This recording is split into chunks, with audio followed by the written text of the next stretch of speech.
Goeiedag en baie welkom hier saam met ons op 'n maandagoggend, na die begin van die week, en ek glo en vertrou jy gaan nie 'n blou maandag beleef nie, maar 'n goeie week wat voorlê. Ons het begin praat oor die liefde van God, Ritme 6. God wat lief is vir die hele wêreld en jou en my stuur om ook lief te hê.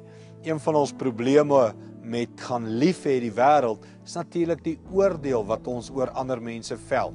Hoor wat sê Jakobus 2 vers 8 en vers 9.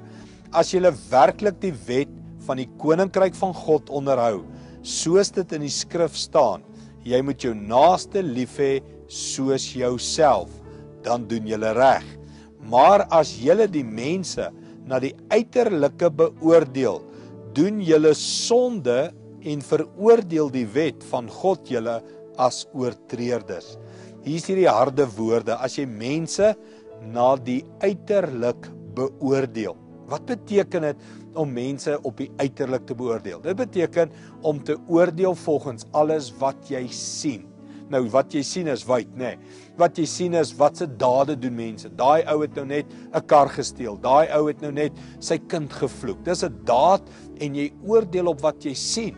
Maar baie kere gaan dit ook verder. Jy sien, ons is fisiese mense en ons hou van ons fisieke kant van ons menswees. So ons oordeel oorgewig mense. Ons oordeel mense wat anders as ons lyk en nie aantrek soos ons aantrek nie.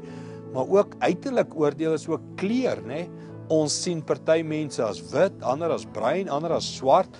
En hierdie skrifgedeelte sê, ons kan nie die wet van Christus van liefde uitleef as ons uiterlik oordeel nie.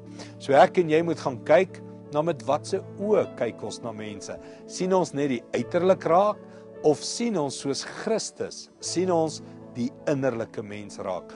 Kom ons bid vir hierdie genade in ons lewens. Hemelse Vader, baie dankie dat U ons kan help, dat ons met ons oë nie sal oordeel op wat ons sien nie, maar dat ons sal luister vir die stem van die Heilige Gees, wat ons help om mekaar lief te hê.